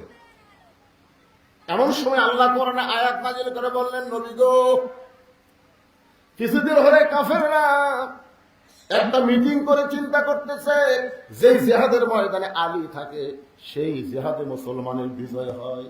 ইসলামকে ঘায়েল করতে গেলে আলীকে ঘায়েল করা লাগবে। কাফেরদের মধ্যে একজন বলতেছে, সামনের দিক থেকে আলীকে কেউ যদি মারতে যায়, আলীকে মারার আগে আলী তাকে জাহান্নামে পাঠায়। তাহলে সামনের দিক থেকে আলী তো মারার বুদ্ধি নাই। তখন কাফেরদের নেতা বলতেছে, এক কাম করো, আমাদের মধ্যে কিছুকে মুসলমান সাজাও। ধরে কি সাজাও? কিছুদিন হলে আবার সামনে যুদ্ধ হবে, এই যুদ্ধের আগে এরা মসজিদের মধ্যে নামাজ পড়ে, মাথার টুপি মুকুট দাড়ি পরনে যুদ্ধ শেষ, পাকা মুসলমান। কিন্তু এরা আসলে মুসলমান না, এরা আলী পিছন দিক থেকে মারা লাগবে। ধরে কোন দিক থেকে মারা লাগবে? কারণ এ ভাই, গুরুত্বপূর্ণ কথা, কোন দিকে তাকান? আমাদের বাংলাদেশেও এভাবে মুসলমানদেরকে পিছন দিকে মারার একটা চক্রান্ত চলতেছে। তোর কথা বল না কেন? ওরা মুসলমান না, এরা মুসলমানের বসবাসকারী মুনাফিক। এখন মুসলমান সাইদা পিছন দিক থেকে হযরত আলীকে তীর মারছে, আসলে কিন্তু তারা মুসলমান না, মুসলমান সাজিয়া মারছে। রাসূল বললেন, এভাবে আলীকে কষ্ট দিও না। আলীর পিছনের তীর বের করতে গেলে আলী যখন নামাজের মধ্যে থাকবে, ওই সময় তীর বের করা লাগবে। তোমরা তীর বের করতে পারবা না তখন বার করা যাবে আলী যখন নামাজের ভিতরে থাকবে। নামাজের কিন্তু তিনটা দিক আছে, একটা হলো নামাজের শুরু, একটা হলো নামাজের ভিতর, একটা হলো নামাজের শেষ। আপনারা যে নামাজ পড়েন, আপনারা বলেন তো নামাজের শুরু আর নামাজের ভিতর, নামাজের শেষ কি? নামাজের শুরুটা হলো শরীয়ত, নামাজের ভিতরে হলো মারিফাত, আর নামাজের শেষটা হলো হাকিকত। নামাজের শুরুটা হলো শরীয়ত, শরীয়ত দিয়ে মানুষ নামাজ শুরু করবে, কিন্তু নামাজের মধ্যে যখন ঢুকবে আসসালাতু মিরাজুল মুমিনিন, ওই নামাজটাই আল্লাহর সঙ্গে দেখা করে দিবে। আজকে শুনে নেন, আপনার পান দি না পান, শুনে নেন নামাজের শুরুটা কি। এবারে কথা কর না কেন? নামাজের শুরুটা হলো শরীয়ত, নামাজের মাঝখানটা হলো মারিফত, আর নামাজের শেষটা হলো হাকিকত। আল্লাহ রাসূল বললেন, আলী যখন নামাজের ভিতরে থাকবে ওই সময় তার তীর বের করতে হবে। দুইজন সাহাবীকে নবী বললেন, তোমরা জামাতে নামাজ পড়বা না।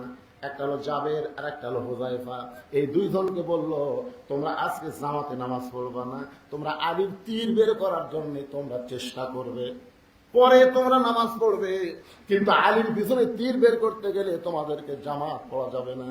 আল্লাহ রাসূল হলেন ইমাম, আলী যেখানে দাঁড়াইছে ডান পাশে আবু বকর, বাম পাশে হলো হযরত ওমর, আর পিছনের কাতারে যিনি দাঁড়াইছে তার নাম হলো ওসমান গনি। একটু দাঁড়ানোর চেহারাটা দেখেন, ডান পাশে যিনি দাঁড়াইছে তার নাম কি? সবাই বলেন নাম কি? বাম পাশে যিনি দাঁড়াইছে হযরত ওমর, আর পিছনের কাতারে যিনি দাঁড়াইছে আলী বরাবর, তার নাম হলো ওসমান। নবী নামাজ শুরু করে দিলেন। জাবের হুযায়ফা তীর টানে, যখন তীর টানে আলী পিছন দিকে চলে আসে, আবার ছাড়া দিলে ঠিক জায়গায় খাড়া হয়। জাবের ফিসফিস করে হুযায়ফারে বলতেছে যে শলাকায় হাত দিলে হযরত আলী চিৎকার দিয়া কান্দে, এখন তীর ধরে টানি, লড়ে সরে কিন্তু কান্নার কোনো শব্দ নেই। জাবের বলতে তো হুযায়ফারে, এই অবস্থায় তীর বের করা যাবে না। আলী যখন নামাজের মধ্যে যাবে, নামাজের মধ্যে হচ্ছে অসজুদ ওয়াক্তারিব, যখন আলী নামাজের সেজদা দিবে, এমন সময় দুইজন সাহাবী আলীর পিঠের উপরে দুইটা পা দিয়া এত জোরে তীর টান মারছে, শুধু তীর বের হয় নাই, তীরের সঙ্গে গোস্ত পর্যন্ত ছেড়ে আইছে। 20 মাথা তীর, যেরকম কি মাথা 20 মাথা তীর। কাফেরেরা কিন্তু এমন একটা তীর মারছে যে গোস্ত পর্যন্ত সিমেন্টের মতো জমে গেছে। 20 মাথা তীর। নামাজ যখন শেষ হয়ে গেল, ওই নামাজটা হলো আসরের নামাজ। জোরে বলেন কোন নামাজ? নামাজ যখন শেষ হয়ে গেল, আল্লাহ নবী সাহাবীর দিকে মুখ ঘুরে বসলেন। মুখ ঘুরে বসার পরে জাবের হুযায়ফা ওই তীর আর গোস্তের টুকরা নবীর সামনে জমা দিলেন। সঙ্গে সঙ্গে নবী পাগড়ি দিয়া ওই গোস্তের টুকরাটা আপনি লুকে রাখলেন, ওই গোস্তের টুকরাটা লুকে রাখলেন। আর রক্তমাখা তীর দেখে নবী খুব কান্না কাঁদলেন। কিছুক্ষণ পরে নবী ডাক দিলেন, আলী, আমার আলী কোথায় রে? আমার আলী কোথায়? আলী কিন্তু নবীর সামনে কাতারে নামাজ পড়ছেন, ডান পাশে আবু বকর, বাম পাশে ওমর। তারপরে নবী বললেন, আমার আলী কোথায়? সঙ্গে সঙ্গে আলী দাঁড়ায় বলে, লব্বাইক ইয়া রাসূলুল্লাহ, এই তো আপনার সামনে আমি দাঁড়িয়ে আছি। রাসূল বলে, আলী রে, ও আলী, তোমার কি শরম নাই আলী? তীরের শলাকায় হাত দিলে তুমি চিৎকার দিয়ে কান্দো, সেই তীর বের হলো, তীরের গোস্ত ছেড়াইলো। আমি নবী জানতে চাই তুমি আলী তখন ছিলে কোথায়? সুবহানাল্লাহ বলেন। আপনারা বলেন তো আলী কোথায় ছিল? নবী জানে না? এজন্য এখন জানে কি জানে না? আবু বকর আর ওমর মুখ চাওয়াচাই করতেছে, কি রে আলী আমার বাম পাশে, ওমর কয় আমার ডান পাশে, আমাদের দুইজনের মাঝখানে আলী নামাজ পড়লো মসজিদে নববীতে। আর নবী বলতেছে, আলী তুমি কোথায় ছিলে? হযরত আলী ছোট বাচ্চার মতন শুধু কান্দে। আল্লাহ রাসূল বলে, আলী রে, কান্দলে হবে না, আনা মাদিনাতুল ইলমি ওয়া আলী বাবুহা, আমি হচ্ছে এলেমের শহর আর তুমি হচ্ছে তার দরওয়াজা। আলী বলতেছে, রাসূলুল্লাহ, জানার পরও যখন জানতে চান তাহলে শোনেন, আমার পিঠ থেকে যখন তীর টেনে বের করছে, গোস্ত ছিঁড়াইছে, আমি তখন কাবার ভিতরে ছিলাম। মসজিদ নববীর মধ্যে যত সাহাবী সমস্ত সাহাবী চমকে উঠছে, কারণ মসজিদ নববী থেকে কাবা হলো 430 কিলো দূরে। বর্তমান হিসাবে কাবা হলো মসজিদ নববী থেকে 430 কিলো। কত কিলো? 430 কিলো দূরে হলো কাবা। নামাজ পড়লো মসজিদ নববীতে। আর আলী বলতেছে, আমি তখন কাবার ভিতরে ছিলাম। আল্লাহ রাসূল বলে, আলী তুমি কাবার ভিতরে কেমনে গেলে? আলী বলতেছে, হুজুর আপনার পিছনে যখন নামাজ শুরু করলাম, শরীয়তে নিয়ত করলাম, শরীয়ত মোতাবেক সেজদার দিকে তাকায় থাকলাম। আমি যখন হাত বাঁধছি আমার নজর তখন সেজদার দিকে। ধরে কোন দিকে? সেজদার দিকে নজর গেল। ইয়া রাসূলুল্লাহ, আমি ইচ্ছা করে নয়, আমার দুইটা চক্ষু কে যেন বন্ধ করে দেয়। আমি চক্ষু বন্ধ করি না, কিন্তু আমার দুইটা চক্ষু কে যেন বন্ধ করে দেয়। চোখের পাতা এত ভারী হয়ে গেল, আমি চোখ মেলাবার চাইলেও চোখ আর মেলাবার পারি না হুজুর। আমার দুইটা চক্ষু যখন বন্ধ হয়, আমি তখন দেখতে পাই যে জায়গায় সেজদা দিব ওই জায়গায় আল্লাহর কাবা ঘর সে দাঁড়িয়ে গেছে। আল্লাহ রাসূল বলে, আলী এরপরে খবর কি? আলী বলতেছে, রাসূলুল্লাহ আমি নামাজের মধ্যেই বললাম, ও কাবার মালিক, আমার সেজদার জায়গায় কাবা দিয়ে আপনি আমাকে খুশি করতে পারবেন না, কারণ আমি কাবার নামাজ পড়ি না, আমি নামাজ পড়ি ইন্না সলাতি, বলেন সবাই, ইন্না সলাতি ওয়া নুসুকি ওয়া মাহইয়ায়া ওয়া মামাতি লিল্লাহি রাব্বিল আলামিন। আপনার বলেন তো নামাজ কার জন্য? আচ্ছা, আপনাকে এলাকার কি নামাজীদের সংখ্যা কম? বাংলাদেশে বহু জায়গায় দেখছি এই নামাজের ওয়াজ করলেন কিছু কিছু লোক আনমনা হয়ে যায়। আপনারা বলেন তো ভাই, নামাজ বাদ দেখেও জান্নাত যাবি এমন কোন বাপের বেটা আছে? নামাজ না পড়ে কেউ ভালো মানুষ হবি এমন গ্যারান্টি কেউ দিবি? কারণ আল্লাহ কোরআনে গ্যারান্টি দিয়েছে, ইন্নাস সালাতা তানহা আনিল ফাহশাই ওয়াল মুনকার। একমাত্র নামাজই পারে মানুষকে যাবতীয় খারাপি থেকে বাঁচায় দিতে। কোন বেনামাজি, কোন বেহায়া তার সন্তান সন্ততিকে এই মাদ্রাসায় দিবে না। আপনি দেখবেন অনেক বাবা মাদ্রাসার সামনে দিয়ে টানে নিয়ে ছেলে হাই স্কুলে দিচ্ছে, আছে না নাই? আপনি বলেন তো, মাদ্রাসায় দাখিল পাস আর হাই স্কুলের ম্যাট্রিক পাস, এই দুটোর মধ্যে তফাৎ কি? তফাৎ নাই? আপনি বলেন বাংলাদেশে দুটো ব্যাটম্যান আছে, একটা হলো মোস্তাফিজ, একটা হলো সাকিব আল হাসান। মোস্তাফিজ খালি বল করে, ব্যাটত গেলি ধরা খায়। মোস্তাফিজ আছে খালি বল করে, ধরে করে কি করে, ব্যাট দিলে পারে। আর সাকিব আল হাসান বলও করে, ব্যাটও করে। এই দাখিল পাস করে ইচ্ছা করলে কলেজে আয়ে ভর্তি হবে, ইচ্ছা করলে আলেমে ভর্তি হবে। ম্যাট্রিক পাস করলে ওই যত ইচ্ছা করুক আলেমে ভর্তি হবার পারবি না। ধরে কথা কর না, এদের এই মাদ্রাসার ছাত্রছাত্রী হচ্ছে অল স্কয়ার। এদের বুদ্ধি জানেন, এদের ব্রেন জানেন। সুবুক্তিদিন একজন বাদশা ছিল, সুলতান মাহমুদের জীবনে থেকে এসেছে। তিনি একদিন রাস্তায় দাঁড়িয়ে আছে তার মুখ প্রধানমন্ত্রীকে নিয়ে। এখন প্রধানমন্ত্রী বলতেছে, জাহাপনা এই তো সকালবেলা আমরা ঘুরতেছি, কারণ কি? তো সুলতান মাহমুদ বলল, কারণ হলো ওই যে একটা পুকুর, ওই পুকুরের পানি কতটুকু হবে তুমি একটু বলো। প্রধানমন্ত্রী ঘরে এটা পাগলাম অবস্থা, একটা পুকুরের পানি কোনোদিন ওপেন করে বলা যায়? ইতিমধ্যে দেখে একজন বাচ্চা আল্লাহর কোরআন বুকে নিয়ে মাদ্রাসায় যাচ্ছে। ওকে সুলতান মাহমুদ ডাক দিয়ে বললো, বাবা কোথায় যাও? বলে মাদ্রাসা পড়ি, আল্লাহর কোরআন পড়ি। এই পুকুরের পানি কতটুকু? তবে সামান্য প্রশ্ন করার জন্য আমার ডাকলেন, মাদ্রাসা খাওয়া দাওয়া লাগবে, এটা একটা প্রশ্ন হলো? প্রধানমন্ত্রী কেড়ে পাকলা, এই কি প্রশ্ন করছে? প্রশ্নই তো বুঝিস নি। প্রশ্ন করছে পুকুরের পানি কতটুকু, আর তুই কইলে এটা একটা প্রশ্ন হলো? ছেলে বলতেছে, গিলাস যদি পুকুরের সমান হয় 1 গিলাস, অর্ধেক হলো 2 গিলাস।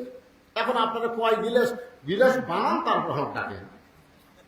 সুলতান মাহমুদ বুকে নিয়ে বলতেছে, আল্লাহ রাসূল বলেছেন, খায়রুকুম মান তাআল্লামাল কোরআন ওয়া আল্লামা।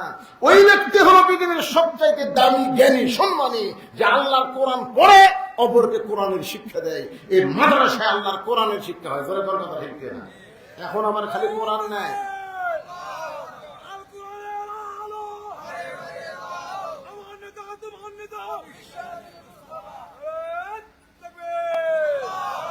এই মাদ্রাসায় আল্লাহর কোরআনের সাথে সাথে হাদিস হয়, ইংরেজি হয়, বাংলা হয়, অঙ্ক হয়, সব শিক্ষা আছে না নাই? জোরগান আছে না নাই?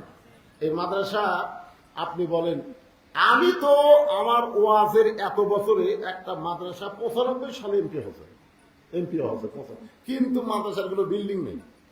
আমি চেয়ারম্যান সাহেবকে বললাম, কে ভাই গরিব হার এই মাদ্রাসা, আজকে বুঝতেছি খালি সরকার না, আপনারাও মাদ্রাসা দিতে পারেন না। আপনারা এই মাদ্রাসা দেখতে পারেন? এই মাদ্রাসা আপনারা পছন্দ করেন?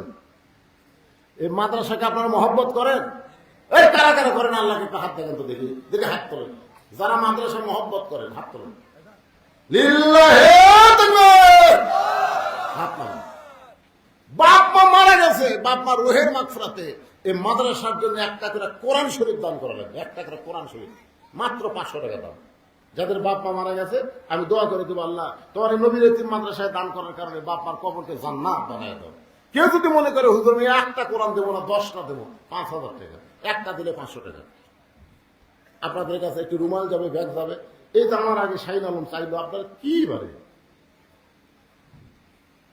কি মাদ্রাসার প্রতি মহব্বত যদি থাকে, পকেটে যদি টাকা থাকে, এই ব্যাগটার ভিতরে ঢোকো। আর আপনাদের কাছে এমন কোন আল্লাহর পাগল আছে যার বাপ মা কবরে গেছে, বাপ মার জন্য একটা কোরআন শরীফ বাবদ এই মাদ্রাসায় 500 টাকা দান করবেন।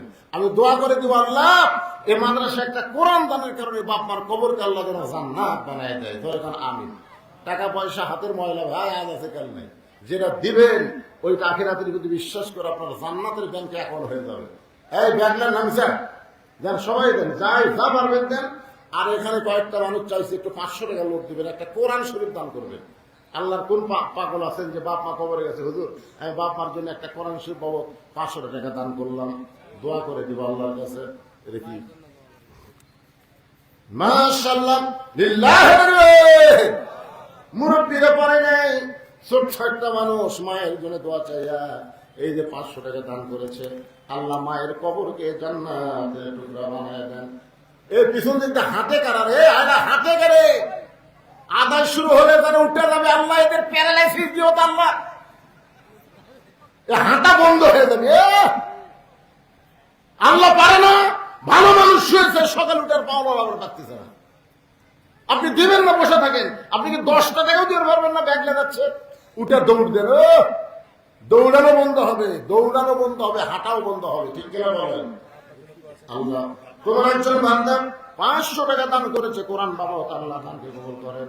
বাবার জন্য আল্লাহ, বাবা কবরে গেছে, বাবার কথা মনে করে কোরআন শরীফ বাবদ 500 টাকা দান করছে। আল্লাহ দানকে কবুল করেন। আল্লাহ তোমার একজন বান্দা 1000 টাকা 2টা কোরআন শরীফ বাবদ বাপ মার জন্য, 2টা কোরআন শরীফ বাবদ 1000 টাকা দান করেছে। আল্লাহ বাপ মার কবরকে জান্নাতের টুকরো বানায় দেন। আল্লাহ তোমার আরেকজন বান্দা কোরআন শরীফ দিবার পরে নাই, 100 টাকা দান করছে। আল্লাহ এইটা দান, 500 টাকা দিলে কোরআন, আর 100-200 যেটা দিবেন সেটা হচ্ছে দান। বাবা কান্দে, মা কান্দে, কবরেতে শুয়া, দেখলি না রে দরদের বেটা একবারও আসিয়া। একটু জিকির করেন লা ইলাহা ইল্লাল্লাহ। বাকি নেবেন, বাকি নেবেন। এই যে ধান হচ্ছে, ধান হলে আপনারা দিবেন। আমার ওয়াজ কিন্তু শেষ হয়নি বাদান, ওয়াজের কিছুই হয় নাই। কিন্তু আমাকে বললো হুজুর এই মিডল পয়েন্ট আপনি একটু মাদ্রাসার জন্য আদায় করেন। এই জন্য আমি আপনাদের কাছে বললাম একটু আল্লাহর রাস্তায় 1 মণ 2 মণ ধান দেন। এই যে আল্লাহ ফসল দিচ্ছেন, বৈশাখ মাসে কোনো ঝড় নাই, ঝাপটা নাই। সব জায়গায় আমাকে বলে হুজুর বৃষ্টির জন্য দোয়া করেন। আমি চিন্তা করি বৃষ্টি যদি হয়, এই যে যারা আবাদ করতেছে, ধান কাটতেছে, এদের আবার ক্ষতি হবে। এই জন্য আল্লাহকে বলি, আল্লাহ বৃষ্টি চাইলে ঠান্ডা হবে, তুমি ইচ্ছা করলে এমনি ঠান্ডা করে দিতে পারো। আপনার বলেন তো গতকালের চাইতে আজকে তাপমাত্রা কমছে না বাড়ছে? কমে গেছে। তার মানে কি বৃষ্টি ছাড়াও আল্লাহ তাপমাত্রা কমাবার পারে। আপনারা ওঠা বসা করেন না, বাকি বলা যাবে। পিছনে যারা আছেন সামনে আসেন, তো সামনে আসেন, সামনে আসেন, সবাই সামনে আসেন। আল্লাহ রাস্তা আসেন, যারা গ্যাসে চলে দেখা অসুবিধা নেই, জিকির করেন, সামনে আসেন। লা ইলাহা ইল্লাল্লাহ, লা ইলাহা ইল্লাল্লাহ, লা ইলাহা ইল্লাল্লাহ, লা ইলাহা। আরেকজন আল্লাহর বান্দা কোরআন শরীফ বাবদ 500 টাকা দান করছে। আল্লাহ দানকে কবুল করেন। আল্লাহ নিয়ত নিকাশা করে। আল্লাহুম্মা আমিন। আমার মায়েরা যারা পর্দার অন্তরে বসে আছেন, আপনারা হয়তো মনে করতেছেন হুজুর আমাদেরকে একটা লাইন ওয়াজ করলেন না। ও মা, আপনাদের ওয়াজ নিয়ামত বহু মাহফিলে করছি মা। আজকে শোনেন মাত্র 4টি আমল আপনারা করবেন। 1 নম্বর হলো 5 ওয়াক্ত নামাজ পড়বেন। 2 নম্বর হলো রমজান মাসে রোজা করবেন। 3 নম্বর স্বামীর কথা মতো চলবেন। আর 4 নম্বর হলো শরীরের হেফাজত, পর্দা করবেন। এই 4টা আমল যদি করতে পারেন, আল্লাহ মা ফাতেমার সঙ্গে আপনাদেরকে জান্নাত দেবে। আল্লাহ নবী বললেন, ফাতেমা আমি তোমার বাবা বলে তুমি জান্নাতি, এইটা কখনো মনে করবা না। ফাতেমা বলে, বাবা কি করা লাগবে? রাসূল বললেন, ফাতেমা জান্নাতে যদি যেতে চাও, জান্নাতের আমল করে তোমাকে জান্নাতে যেতে হবে। ফাতেমা বললেন, বাবা জান্নাতের আমল কি? আল্লাহ রাসূল বললেন, পর্দা, সবসময় পর্দার ভিতরে থাকবা। আমার মায়েদের বলতেছি, মা আপনাদের কাছেও মাদ্রাসার ছাত্রী আদায় করবে, আল্লাহর রাস্তায় আপনারা মাদ্রাসায় দান করবেন। দানকারী গো পিতা মাতা, সুখে রাখো কবরে, নূরের টুপি পরা ইয়া উঠাবেন হাসর। আপনারা ইরিন ধান আবাদ করেননি? এরা সব বাইরের লোক না, এলাকার লোকের বাড়ি। 1 মণ ধান লেগে পারলেন না যে হুজুর আমি মাদ্রাসা 1 মণ ধান দেবো। শরীফ মারা গেছে, তার স্ত্রী স্বামীর রোহের মাগফিরাতে কোরআন শরীফ বাবদ 500 টাকা দান করেছে। আল্লাহ স্বামীর কবরকে জান্নাতের টুকরা বানান। দাদি মারা গেছে, হারে দাদির কথা মনে করে নাতি 500 টাকা দান করেছে কোরআন বাবদ।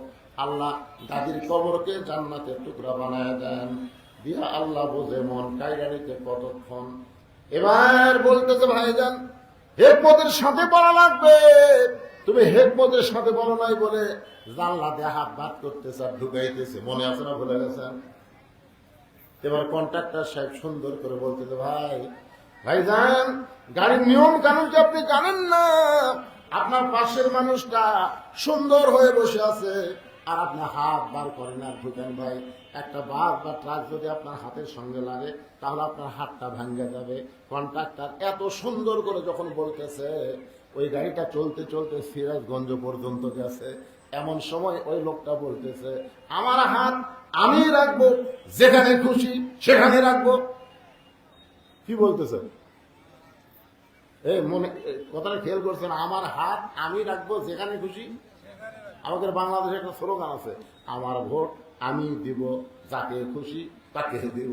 এরকম একটা স্লোগান আছে না?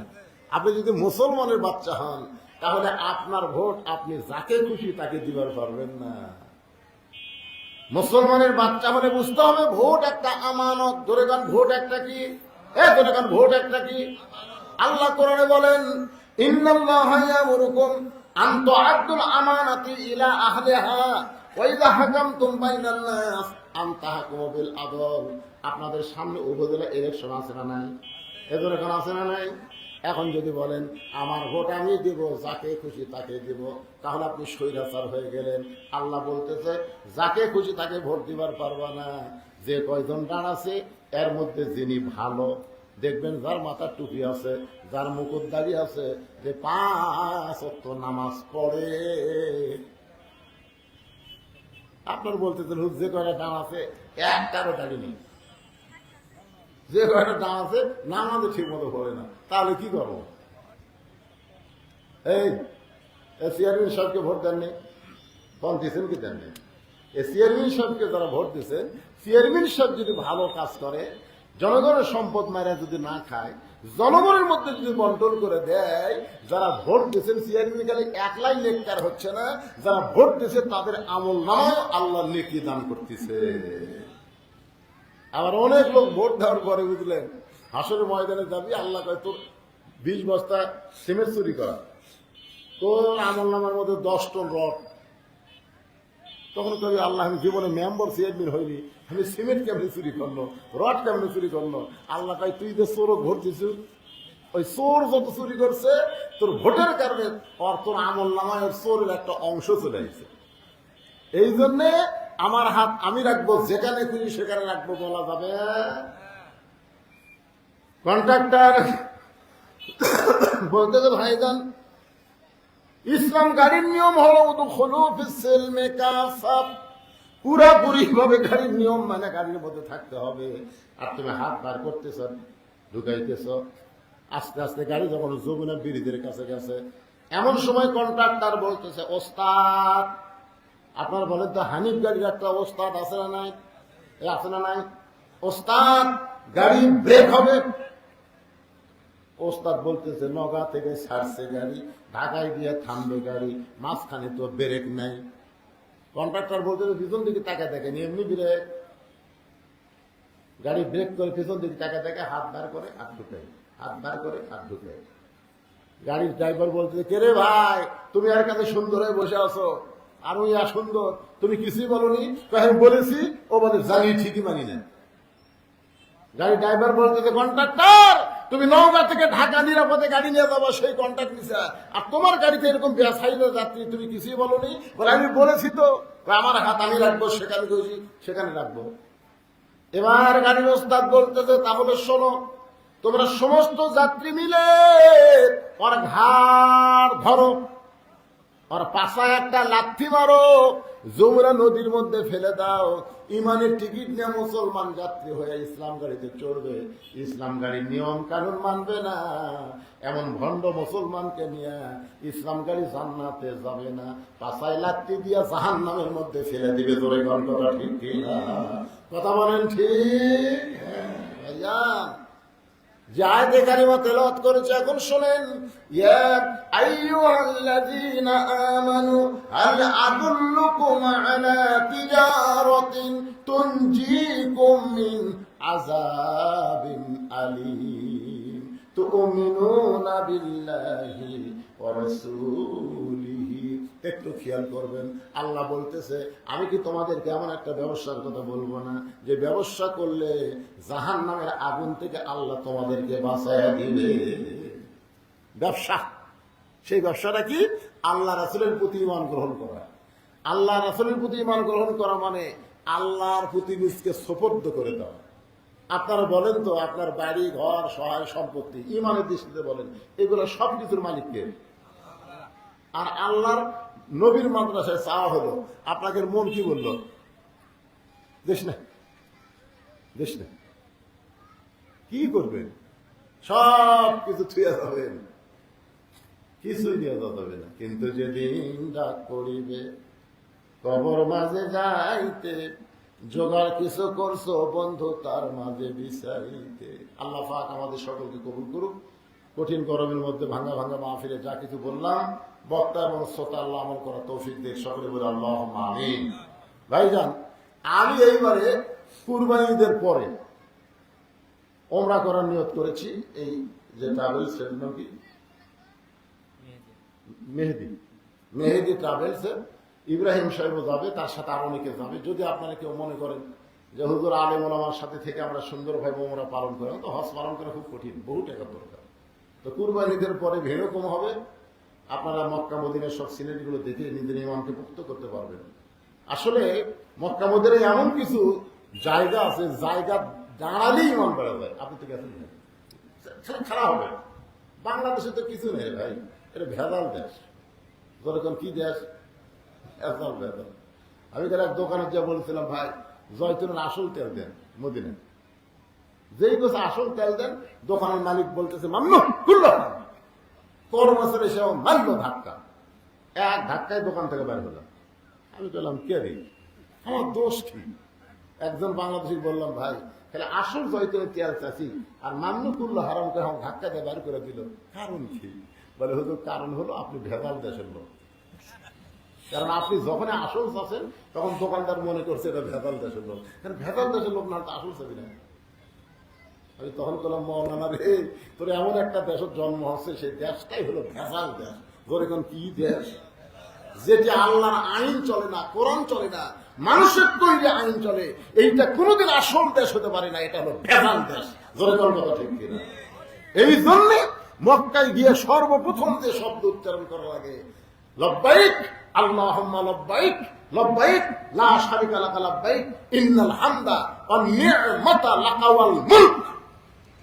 লাকাল মুলক তার মানে কি? লা শারিকা লাক। রাজত্বের মধ্যে, রাজনীতির মধ্যে একমাত্র আল্লাহ ছাড়া অন্য কাউকে আমরা স্বীকার করি না। ভাই টাকা পয়সা যদি আর থাকে, আপনারা ওমরা করবেন, ওমরাতে বিশাল সব, বহু মক্কা মদিনার জিনিস দেখতে পারবেন, বাংলাদেশে কিছুই পাবেন না ভাই।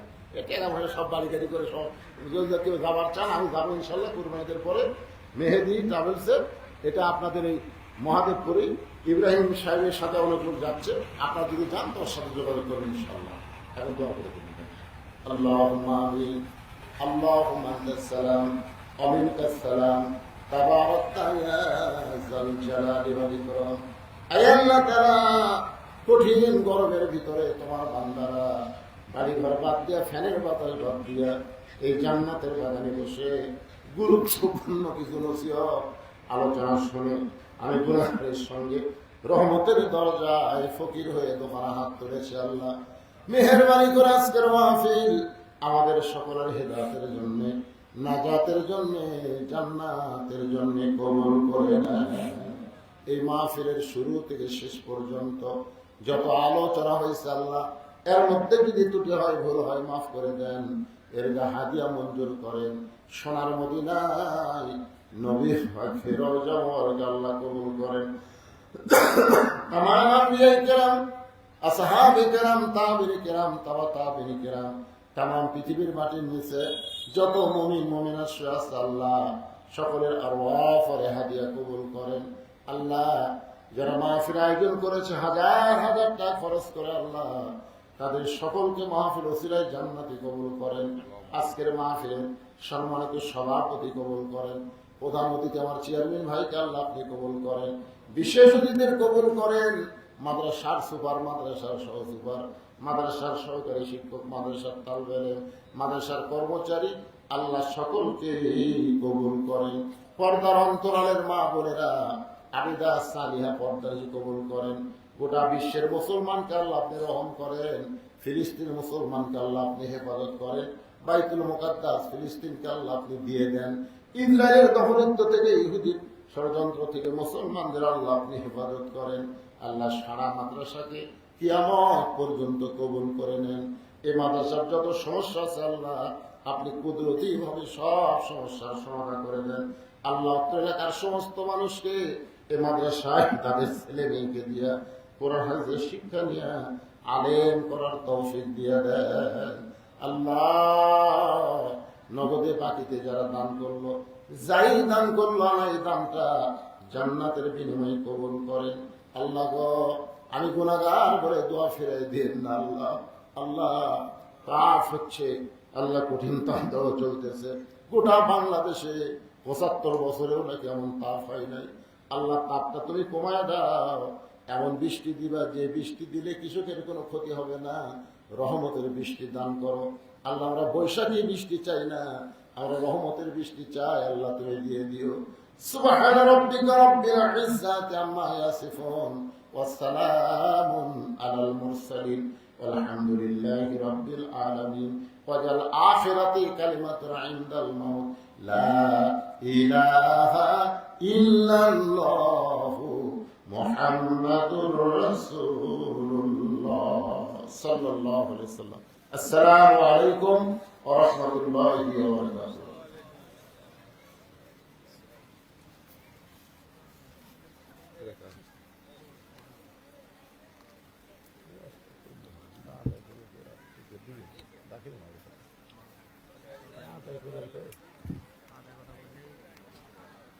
হাফিজি মাদ্রাসা হলে গোরস্থান হলে দিল দাখিল হবে।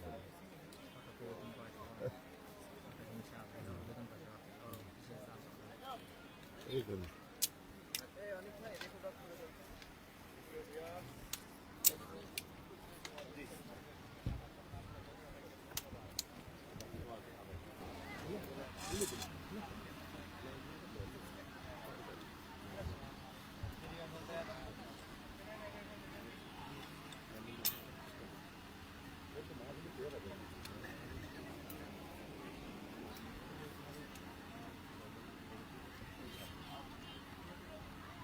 কিছু করতে হবে।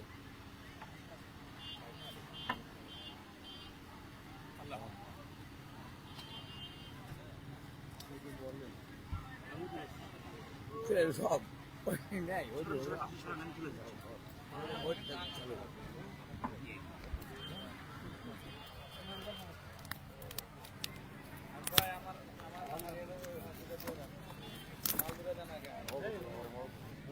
কোন ডাকার